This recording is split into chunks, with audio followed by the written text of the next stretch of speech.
Welcome back to Carvaganza and let's talk about cars. Seperti pada video-video sebelumnya, kita akan membicarakan hal-hal menarik yang terjadi di industri otomotif pada masa lalu. Dan di video kali ini kita akan membicarakan sebuah mobil, ya tepatnya sebuah mobil yang paling aerodinamis yang pernah ada di industri otomotif.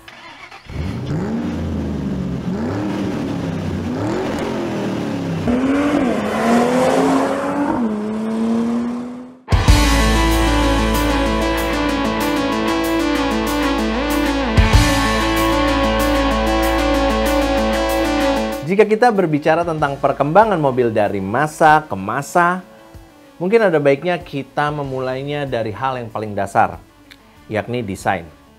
Karena pada tahun-tahun pertama perkembangan mobil dimulai, para insinyur hanya berpikir tentang desain yang sederhana dan berorientasi pada tampilan yang trendy.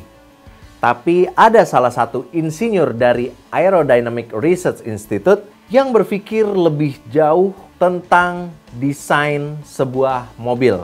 Ia adalah Carl Schroer yang menciptakan sebuah mobil bernama Schroer Wagon. Mobil tersebut memiliki tingkat aerodinamika yang lebih maksimal dibandingkan kendaraan-kendaraan di masa itu. Kata kuncinya ada di aerodinamika. Saat itu, Carl Schroer menyematkan tingkat aerodinamika pada kendaraan dengan dua tujuan. Yang pertama ialah meningkatkan konsumsi bahan bakar agar lebih efisien. Yang kedua, untuk menghadirkan ruang kabin yang luas di dalam kendaraan tersebut. Inspirasi Schroer dalam mendesain mobil Schroer Wagon ini diambil dari desain sayap pesawat. Ia melakukannya di German Aerospace Center. Bentuknya memang tidak familiar, tidak seperti kendaraan-kendaraan saat itu. Desainnya cenderung bulat, memanjang, bahkan ruang kabinnya mampu menampung hingga 7 penumpang. Jika digambarkan dengan kalimat sederhana, kendaraan ini sangat mirip dengan kapsul. Sebenarnya, perihal aerodinamika pada kendaraan itu sudah tercetus 100 tahun lalu. Para perancang mobil saat itu mengambil konsep penerbangan dan pesawat terbang dan diaplikasikan pada kendaraan yang ia ciptakan. Terdapat beberapa kendaraan yang cukup populer di masa itu dengan menawarkan desain yang aerodinamis.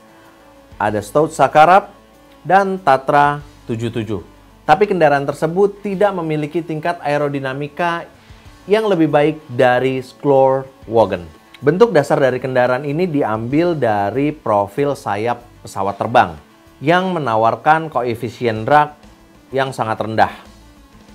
Bahkan Kepala Institut Aerodinamika dan Teknologi DLR mengatakan bahwa Schroer Wagon merupakan sayap pesawat yang berdiri di atas roda.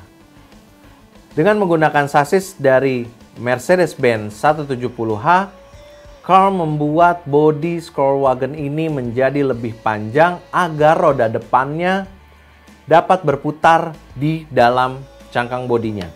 Hasilnya, kendaraan prototipe tersebut memiliki koefisien drag hingga 0,186 G. Angka tersebut diciptakan demi mengimbangi dimensi panjang dari Schroer Wagon ini yang mencapai 4.419 mm.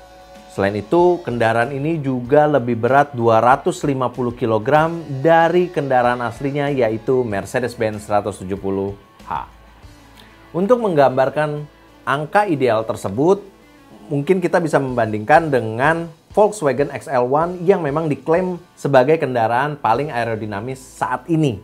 Ia memiliki koefisien drag yang sama dengan Schroer Wagon. Jadi Carl sudah menciptakan kendaraan yang sangat aerodinamis pada 80 tahun yang lalu. Tapi bedanya, Volkswagen XL1 tidak memiliki konfigurasi 7 penumpang seperti yang ditawarkan oleh Schroer Wagon. Demi mendapatkan angka seideal tersebut, Carl melakukan berbagai uji coba. Bahkan pada 1939, Carl melakukan uji coba jalan raya pada kendaraan ciptaannya tersebut.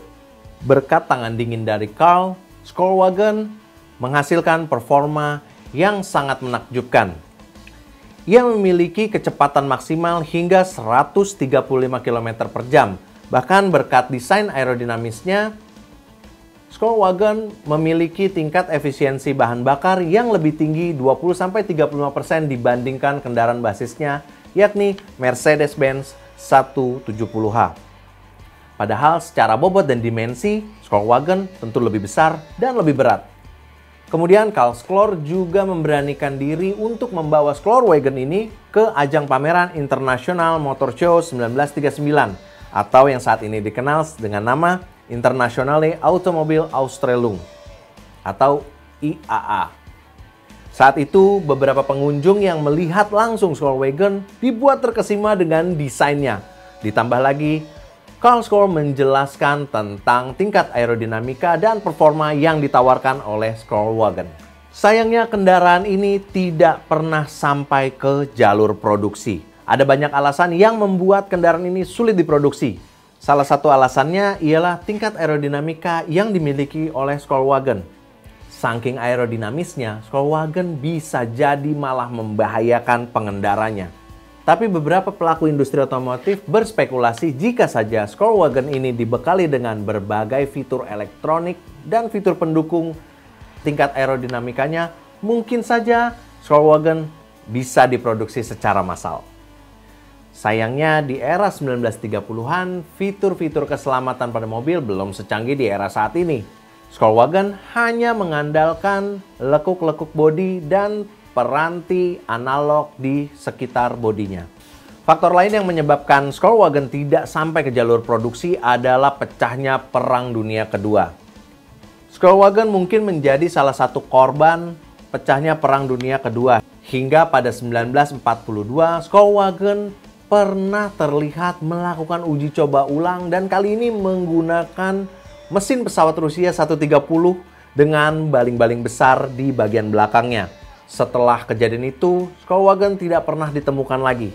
Hingga pada akhirnya, tahun 1948, Skollwagen kembali ke garasi AVA Göttingen. Skollwagen ditemukan dalam kondisi rusak pasca Perang Dunia Kedua. Bahkan beberapa bagiannya terlihat tidak utuh dan kondisinya jauh dari kata terawat. Semenjak itu, Karl tidak pernah melihat lagi mobil ciptaannya yang sangat ikonik tersebut. Saat ini Skollwagen masih hidup, tapi dalam bentuk foto-foto yang disimpan oleh German Aerospace Center.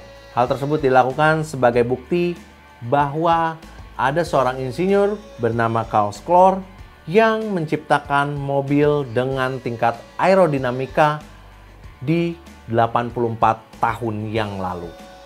Terima kasih telah menyaksikan video ini sampai habis. Jangan lupa klik tombol subscribe, like, komen, dan share video-video di Carvaganza. Dan untuk mendapatkan informasi mengenai dunia otomotif lainnya, silahkan main ke carvaganza.com. Sampai ketemu lagi di video-video berikutnya. Carvaganza, let's talk about cars.